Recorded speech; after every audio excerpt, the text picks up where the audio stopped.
이 아침 시간에 주님의 도우심과 은혜를 간구하는 한 주간의 삶이 될 수 있도록 인도해 주심도 감사합니다. 맡은 사역에 최선을 다할 수 있도록 도와주시옵시고 성령 충만케 해 주시옵소서. 우리 모든 성도들의 삶과 가정과 삶의 현장에서도 주님의 은혜의 손길로 함께해 주시고 악한 영 틈타지 않게 보호해 주시고 날마다 하나님 말씀만 붙잡고 하나님 바라보며 늘 주님 뜻대로 살아갈 수 있는 우리의 삶이 될 수 있도록 도와주시옵소서. 병들고 아픈 성도들의 삶을 지켜주시고 또 입원하여 수술받은 후에 회복을 기다리는 성도들의 삶을 지켜주시고 회복시켜주시는 하나님의 은혜를 경험할 때마다 생명의 권능의 손길로 함께 하시는 하나님을 날마다 찬양하며 주님을 의지하는 우리 모든 신앙과 믿음이 될 수 있도록 도와주실 줄로 믿습니다. 걱정하는 가족들의 마음을 위로해 주시고 앞으로의 모든 삶에 능력 되시는 주님을 함께 바라보며 승리의 길을 걸어가게 하여 주시옵소서. 마음이 아프고 영적인 갈급함을 호소하는 우리 모든 성도들의 삶에도 주님의 은혜가 넘치게 하여 주시옵시고 오늘도 찾아가 주셔서 주님의 은혜 가운데 머무는 삶 될 수 있도록 성령님 이끌어 주시고 도와주실 줄로 믿사옵고 이 모든 말씀을 예수님의 이름으로 기도드립니다. 아멘. 오늘 우리들이 함께 보실 하나님 말씀은 마태복음 9장 9절에서 13절까지의 말씀입니다. 마태복음 9장 9절에서 13절까지의 말씀 신약성경 13쪽에 나와 있습니다.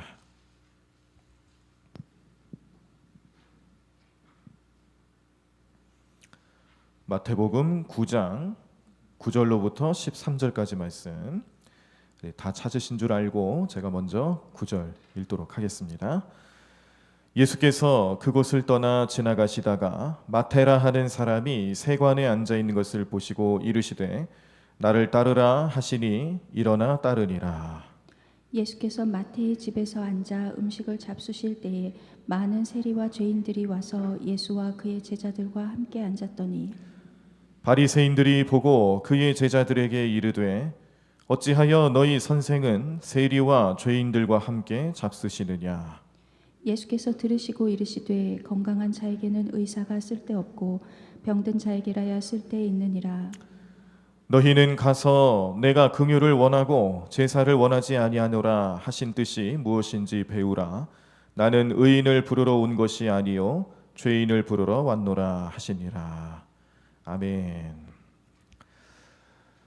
자, 오늘 새벽제단 참 잘 오셨습니다. 오늘 우리 한 주간 여선교회 회장님들 함께 하시는 한 주간이셨는데 오늘 말씀 마치고 통성 기도를 시작하면 요 앞쪽으로 나오셔서 안수기도 받고 돌아가시기를 바랍니다. 앞으로 우리 여선교회 회장님들을 위해서 많은 기도 부탁드리고요. 이제 우리 대광교회도 지금 이제 코로나 상황 예의주시하고 있으면서 예배 회복을 기도하고 있습니다. 점점 우리가 예배 회복을 위해서 관심을 좀 가지셔야 될 때이고 특별히 부활절을 기점으로 해서 이 현장 예배에 우리 성도님들이 믿음으로 예배 회복을 잘 하실 수 있도록 기도하시고 관심 가져주시고 중보해 주셔야 되는데 그 중추적인 역할을 우리 여선교회 회장님들께서도 하셔야 돼요. 각 선교회 회장님들, 남선교회뿐만 아니라 우리 여선교회 회장님들도 같이 꼭 그 목적을 가지고 기도해 주시길 바라고 또 우리 각 속회 여성교회 여성 속회, 남성 속회, 직장 속회 우리 모든 속장님들께서도 그 목적을 가지고 기도 많이 해주시길 바랍니다. 그냥 되는 게 아닙니다. 우리가 거의 1년 이상을 이렇게 비대면 예배 형식에 물들어 있었기 때문에 다시금 현장으로 예배 복귀를 하고자 하는 마음을 그냥 가질 수가 없어요. 기도로 준비해야 되고 또 우리뿐만 아니라 우리 믿음이 연약하신 분들이나 또 혹은 새가족들 또 이렇게 기도가 좀 많이 필요하신 분들이 주변에 있을 겁니다. 특별히 우리 그런 분들을 좀 생각하시면서 이번 한 달 동안 이제 한 달 남았습니다. 우리 부활주일까지 딱 한 달 남았어요. 오늘을 포함한 한 달의 기간 동안 하나님 앞에 기도하시면서 그 영혼들이 예배하는 현장에 또 예배자로 잘 회복될 수 있도록 많은 기도해 주시기를 바랍니다. 자, 오늘 이 세상을 살아가시면서 참 많은 직업이 있다는 걸 깨닫게 됩니다. 우리 성도님들께서도 각자 나름대로의 직업들을 가지고 계시죠. 한국 사람으로서 좋아하는 직업이 무엇일까?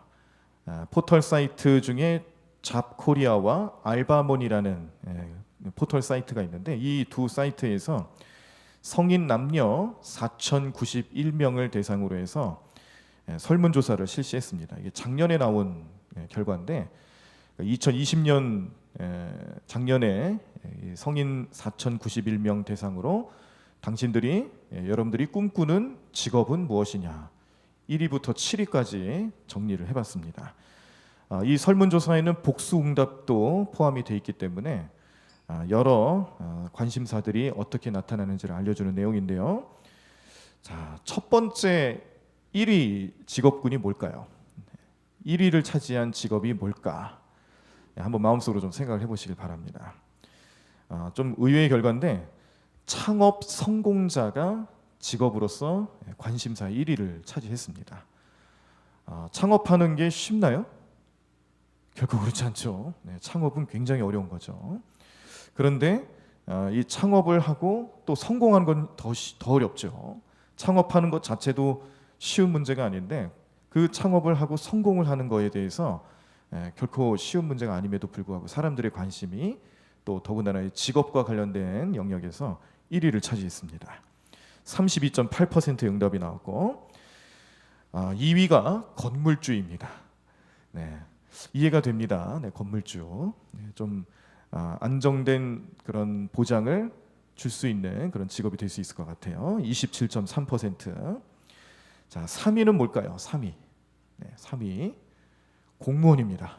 20%를 차지했는데 공무원 역시 안정된 그런 그 소득을 생각하는 사람들에게 이 공무원만큼 좋은 게 없는 것 같습니다.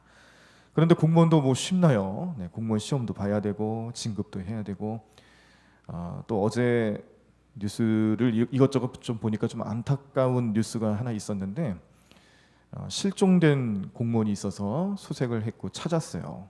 근데 이제 이분이 아마 그 극단적인 선택을 하신 것 같은데 시간이 좀 많이 지나서 찾았습니다. 근데 그 이유를 좀 보니까 민원 처리건이 어마어마했더라고요. 그래서 이 업무 처리해야 되는 분량이 굉장히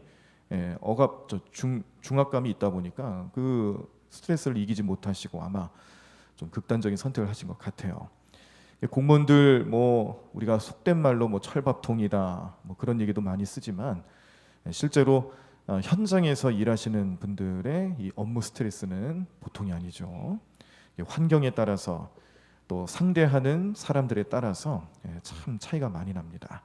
그래도 3위를 차지했습니다. 공무원에 대한 관심이 많았어요.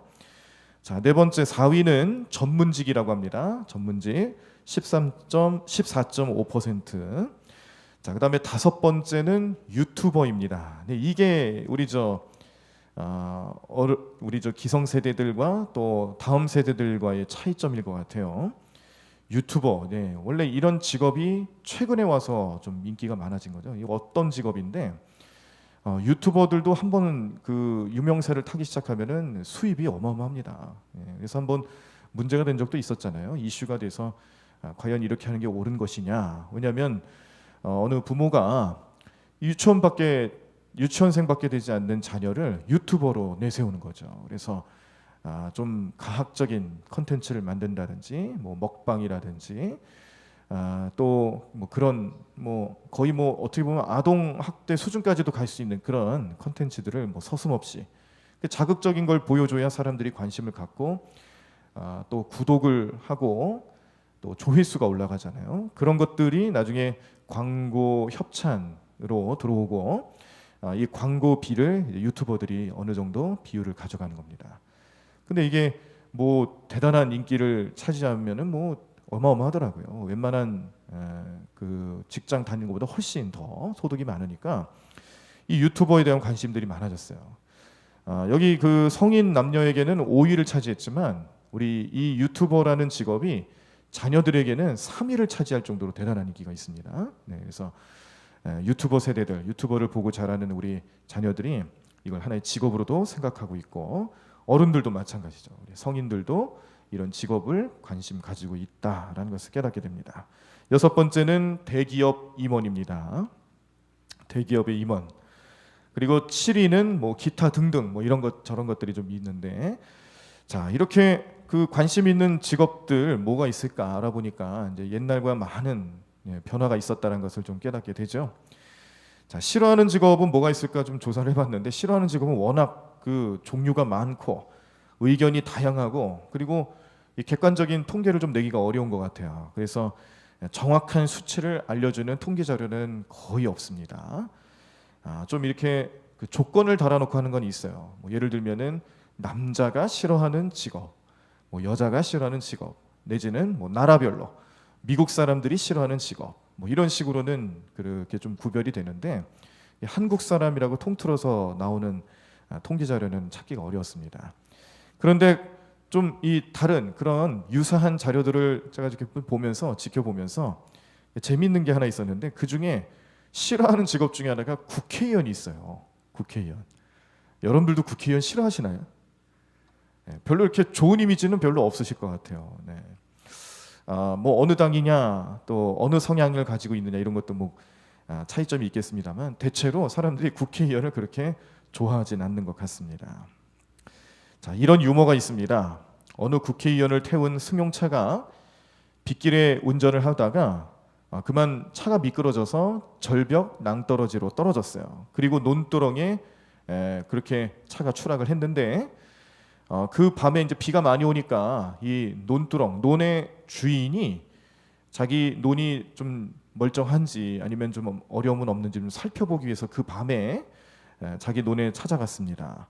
그런데 이 차량이 추락한 현장을 목격하고 그 자리로 가서 살펴보니까 거기 이제 국회의원처럼 보이는 사람이 있었던 거예요. 그래서 그 사람을 정성껏 땅에 파 묻어 주었습니다. 자, 며칠 뒤에 파출소장이 그 자리를 지나가다가 부서진 승용차를 봤어요. 그래서 이게 어떻게 된 일인가 깜짝 놀라서 가서 차적 조회를 해보니까 그 지역에 국회의원이 쓰는 차량이란 걸 깨닫게 됐습니다. 알았어요. 그래서 그 주변 이제 그 국회의원 차량이 이렇게 사고가 났는데 처리가 안 돼 있으니까 이제 막 조사를 하던 차에 그곳을 지나가던 그 농부, 그 논두렁의 주인 되는 그 농부가 그 지역을 지나가다가 이 파출소장이 그 모습을 보고 물어봤습니다. 어떻게 된 영문인지, 무슨 일이 있었는지 물어봤어요. 어떤 일이 있었는지 아느냐고 물어보니까 이 농부가 파출소장에게 그동안 있었던 일을 얘기를 해줍니다. 사고가 난 경위, 그리고 자기가 그 차에 타고 있었던 국회의원을 고이 묻어주었다라고 얘기를 했습니다. 깜짝 놀란 파출소장이 아니 그러면 국회의원이 그 자리에서 즉사했다는 겁니까? 하고 물어봤어요. 그랬더니 농부가 이런 얘기를 합니다. 아니 뭐 살아있다고는 말했는데 그렇게 외쳤는데 도무지 그 사람 말을 믿을 수가 있어야죠. 그리고선 파묻어 줬다라는 거예요. 나 살아있어요, 나 살아있어요 그러는데 국회의원 말을 믿을 수가 없다라는 거죠. 그래서 파묻어 주었다. 요즘 이 거짓말 잘하는 믿을 수 없는 정치인들을 풍자한 이야기입니다. 국회의원들을 별로 안 좋아하는 사람들, 우리나라 국민들의 생각인 것 같고, 또 이런 유머도 나올 정도로 이 정치하는 분들 너무 거짓말을 많이 해서 그런지 몰라도 별로 좋아하는 직업은 아니라고 생각이 드는 것 같아요. 자, 성경에는 그럼 어떨까요? 성경에도 여러 직업들이 나오죠. 특별히 성경에서 사람들에게 멸시당하고 경멸의 대상이 되는 직업이 여러 있는데, 그 중에 대표적인 직업이 세금을 걷는 일을 하는 세리입니다. 예수님 당시에는 로마의 지배를 받고 있는 시대였죠. 그래서 로마에 정말 갖가지 명목으로 바쳐야 되는 세금이 있었는데 그 종류만 하더라도 100가지가 넘었다 그래요. 그러니까 당시 로마의 지배하에 있었던 유대인들 이 세금 내는 것만 해도 얼마나 버거웠겠어요. 그래서 세금 내는 것 자체로만 하더라도 불만이 이만저만이 아니었는데, 자, 이런 상황에서 로마는 로마 사람들이 직접 세금을 거둔 게 아니고요. 유대인들에게 세리장, 세리라는 그런 직업을 주어서 그 사람들로 하여금 백성들의 세금을 걷게 했다라는 겁니다. 근데 이게 또 문제가 될 수밖에 없는 게 세리장도 자기가 일을 다 맡아서 하는 게 아니고요, 세리를 또 고용을 해요. 그래서 이 세금을 징수하는 대행인으로서 세리를 고용하고 그에게 권리를 나눠주는데, 이 권리를 악용하는 겁니다. 왜냐하면 로마에서 세금을 거두라고 시키기 위해서 일을 맡겼지만, 그렇다고 월급을 주고 돈을 주는 건 아니었어요. 수고비를 따로 주는 게 아니었어요. 알아서 세금을 거둘 때마다 자기의 이익을 알아서 챙겨야 되는 그런 맹점이 생긴 거죠. 그래서 이 세리장, 세리는 백성들에게 세금을 걷는 와중에 자기의 이윤을 챙기기 위해서 부당한 이윤까지 함께 거뒀는데, 이것을 백성들이 모를 리가 없습니다. 잘 알죠. 그런데도 뭐 하소연을 할 수가 없는 거예요. 어쨌거나 로마에다가 세금을 걷는 일, 그리고 세금을 제때 내지 않으면 불이익을 당할 수 있으니까 울며 겨자 먹기식으로 세금을 그렇게 내고, 세리장에게, 세리들에게 또 자기의 재산들을 뜯기기도 하고, 그렇게 지낼 수밖에 없었던 겁니다. 그래서 사람들의 분노가 극에 달하기 시작하니까 이제는 세리는 곧 죄인이다, 이렇게 인식이 박힌 거예요. 사람들의 생각에 세리는 죄인과 동일시되는 직업으로 그렇게 생각을 하게 된 겁니다. 이런 문화, 이러한 시선들이 굉장히 크게 작용하고 있었고, 그래서 오늘 우리가 본문 말씀을 보실 때도 11절에 보니까 바리새인들이 예수님께서 세리와 죄인들과 함께 식사하는 걸 보고 그걸 뭐라 하잖아요. 그냥 죄인이라고 하면 되는데 굳이 거기다가 세리라는 이야기를 덧붙입니다. 그러니까 세리가 그때 당시 예수님 당시에 살고 있었던 사람들에게 세리의 그런 이미지는 어떤 이미지냐면 죄인인 거예요. 근데 죄인 중에서도 제일 나쁜 죄인처럼 비춰지고 있는 것이죠. 자, 이렇게 세리라는 직업 때문에 고민이 많은 사람이 하나 있었습니다. 오늘 말씀의 주인공이 되는 마태라는 사람인데, 이 세리 마태는 통행세를 받고 있는 세리였어요. 그래서 예수님도 제자들과 함께 그 지역을 지나가시다가 통행세를 받는 세리 마태를 보고 그에게 이렇게 말씀을 하십니다. 나를 따라오너라. 예수님 명령하시니까 마태는 그 말씀에 즉시 순종하여서 일어나서 예수님을 따랐는데, 이때 이 모습을 지켜본 제자들은 충격을 받습니다. 예수님의 제자인데 제자로 삼는 대상을 아니 어떻게 죄인으로 삼을 수가 있는가? 제자들도 이해가 안 되는 거죠. 제자들도 자기들의 생각에는 세리는 죄인인 거예요. 죄인 중에 제일 나쁜 죄인인 거죠. 그런데 예수님이 그 죄인을 제자로 삼는다? 이해할 수가 없었습니다. 사람들의 생각, 제자들의 생각 속에서는 세리 같은 사람, 세리의 직업을 가지고 있는 사람들은 쓸모없는 인생이다, 쓸모없는 영혼이다라고 생각을 했고, 이 사람들은 지옥에 떨어져도 아무 말 할 수 없는 그런 존재로만 바라보고 있었던 사람들 사이에서 예수님은 그 누구도 쓸모없는 영혼은 없다라는 삶의 모습을, 생각을 오늘 이 세리 마태를 제자로 삼는 모습을 통해서 분명하게 보여주고 계시는 것이죠. 자, 왜 그럴까요? 예수님은 왜 쓸모없는 영혼, 쓸모없는 인생은 없다라고 생각하셨을까요? 우리가 어떤 모양으로 어떤 삶을 살아가든지 죄가 많고 적고 이런 걸 모든 것을 다 떠나서 근본적으로 우리는 이마고 데이 하나님의 형상을 따라서 지음받은 사람들입니다. 목적이 있어요. 하나님을 찬송하게 하려는 목적이 있고, 이 땅에서 번성하며 하나님을 영화롭게 하고 예배하며 하나님의 영광을 드러내는 피조물로서 특별한 목적을 가지고 태어난 것이 사람입니다. 그 누구도 이 형상과 의미에서 벗어나는 사람들이 없다라는 거죠. 다만 그 자신 스스로가 그러한 은혜를 깨닫고 못 깨닫고의 차이인데, 예수님은 사람들을 볼 때마다 그런 사람들에서 그 중심을 보시며 하나님의 형상을 보시는 거예요. 하나님의 형상과 그 목적대로 지음받은 사람들의 삶을 우선시하시는 겁니다. 그러므로 사람들은 누구든지 세리를 바라볼 때마다 죄인이라고 손가락질하고 또 폄하하고 비난하고 쓸모없는 인생이라고 얘기를 하지만, 예수님은 그 마태를 바라보면서 무슨 생각을 하셨냐면, 저 마태라는 사람은 얼마나 그 마음속에 간절함이 있을까. 사람들이 자기를 바라보는 시선 때문에 갖는 여러 가지 어려움과 마음의 질병들을 예수님 보셨다라는 거죠. 그래서 마태를 바라보시며 예수님께서는 저 인생도 제자가 되어서 하나님의 사역에, 하나님 나라 이끌어가는 사역에 귀하게 쓰임받을 수 있는 귀한 존재다라는 것을 제자들에게 직접 보여주시며 제자로 삼으시고, 그는 예수님의 제자가 되어서 이 마태복음의 저자가 되기도 했고, 초대교회 시절에 또 그 순교의 역사에 있어서 참 놀랄만한 일들을 감당하는 그런 제자로 변하게 되었다는 것을 우리는 잘 알게 됩니다. 예수님 눈에는 세리인 마태도 보석처럼 보이는 거예요. 복음을 전하는 그릇으로 보이는 거죠. 사람들은 그를 쓸데없는 영혼이다, 쓸모없는 영혼이다라고 무시하고 멸시하고 죄인시 취급했지만 예수님은 다릅니다. 예수님께서는 그 어느 누구도 쓸모없는 인생은 없다, 쓸모없는 영혼은 없다라고 선포하시면서 오늘 세리 마태를 제자로 삼는 모습을 통해 오늘 우리들에게도 귀한 메시지를 던져주시는데, 우리도 그런 존재라는 거예요. 죄 많고 연약하고 쓸모없는 것처럼 느껴지지 보일지 모르지만 아니라는 거죠. 예수님 믿는 믿음 안에서는 그 누구도 결코 부족한 사람, 또 버림받는 인생이 아니란 겁니다. 예수님께서는 우리의 하나님의 형상을 바라보시고 우리를 통해서 앞으로 이끌어 가실 그 놀라운 일들을 보시는 분이세요.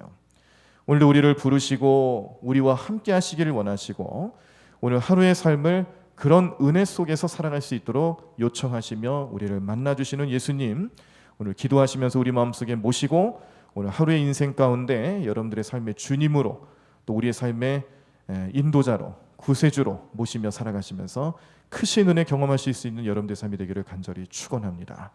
마찬가지로 우리 주변에 내가 혹시라도 미워하고 멸시하고 용서하지 못했던 그런 사람들은 없었는지 한번 생각해 보십시오. 예수님도 그 영혼을 바라보면서 보석이라고 생각하시는데 우리가 어떻게 멸시하는 마음을 갖겠습니까? 아닙니다. 예수님 믿는 사람들, 참된 그리스도인들은 예수님처럼 사시는 거예요. 예수님과 같은 마음과 또 그런 사랑을 품고 누구를 만나든지 복음 안에서, 믿음 안에서 그를 영접하고 서로 용서하고 사랑을 실천하실 수 있는 오늘 귀하고 복된 하루의 삶이 되시기를 간절히 축원합니다. 우리 찬양하시겠습니다. 찬송가 310장인데요. 하나님의 은혜로 이 쓸데없는 자 왜 구속하여 주는지 난 알 수 없도다. 내가 믿고 또 의지함은 내 모든 형편 잘하는 주님, 늘 돌보아 주실 것을 나는 확신하네. 이 가사의 내용들 하나하나가 오늘 나를 향한 예수님의 사랑의 음성이고, 나는 지금껏 나 스스로도 쓸모없는 인생이라고 생각을 할 때가 많았는데 절대 그런 생각은 하나님의 생각이 아니다라는 것을 기억하십시오. 예수님이 생각하시고 하나님이 바라보시는 시선은 우리를 너무나도 소중하게 생각하시는 하나님 은혜이며 사랑입니다. 우리가 그 은혜를 생각하고 그 사랑의 마음을 품고 살아가시면서 우리 주변에도 혹시 이런 사랑이 필요한 사람들, 이런 은혜를 기다리고 있는 사람들은 없는지 살펴보시고 그들에게 복음 전하고 또 예수님의 마음을 전하실 수 있는 오늘 하루의 삶이 되시기를 간절히 축원합니다. 함께 찬양하겠습니다. 하나님의 은혜로, 하나님의 은혜로 이 쓸데없는 자 왜 구속하여 주는지 난 알 수 없도다. 우리 다시 한번 하나님의 은혜로, 하나님의 은혜로 이 쓸데없는 자 왜 구속하여 주는지 난 알 수 없도다. 내가 믿고 또 의지함은 내 모든 형편 잘하는 주님, 늘 돌보아 주실 것을 나는 확실히 아네. 왜 내게 굳센 믿음과 왜 내게 굳센 믿음과 또 복음 주셔서 내 마음이 항상 편한지 난 알 수 없도다. 내가 믿고 또 의지하면, 내가 믿고 또 의지함은 내 모든 형편 잘 아는 주님 늘 돌보아 주실 것을 나는 확실히 아네. 왜 내게 성령 주셔서 내 마음을 감동해. 주 예수 믿게 하는지 난 알 수 없도다. 내가 믿고 또 의지하면, 내가 믿고 또 의지함은 내 모든 형편 잘 아는 주님 늘 돌보아 주실 것을 나는 확실히 아네. 주 언제 강림하실지 홍밤에 홍낮에 또 주님 만날 그곳도 난 알 수 없도다. 내가 믿고 또 의지함은, 내가 믿고 또 의지함은 내 모든 형편 잘 아는 주님 늘 돌보아 주실 것을 나는 확실히 아네. 내가 믿고 또 의지함은, 내가 믿고 또 의지함은 내 모든 형편 잘 아는 주님 늘 돌보아 주실 것을 나는 확실히. 우리 다시 한번 믿음으로 고백합니다. 내가 믿고 또 의지함은 내 모든 형편 잘 아는 주님 늘 돌보아 주실 것을 나는 확실히 아네. 우리 다 자리에서 일어나시겠습니다. 오늘도 말씀을 기억하고 기도하실 때, 오늘 나에게 스스로가 너무 실망되고 자책하는 손가락을 멈추지 못하는 우리의 인생에서 내 인생, 내 삶을 원망하는 눈으로 세상을 바라보는 우리의 마음을 지켜주셔서 우리의 마음을 바꿔주시고 우리를 보석처럼 여기시는 예수님의 마음을 품고 이 세상 나가 하나님 말씀을 전하고 주님 능력으로 함께하는 삶을 나타내며 살아갈 수 있도록 오늘도 성령님 함께해 주시고 이끌어달라고 우리 통성으로 함께 기도하겠습니다. 주님, 하나님으로 역사해 주시옵시고, 주님, 오늘도 주님의 말씀을 우리 마음속에 품고 살아가며 주님의 놀라운 능력을 경험하고 주님께 나갈 우리 삶 될 수 있도록 이끌어 주시고 인도해 주실 것을 믿습니다. 하나님 역사하여 주시옵소서.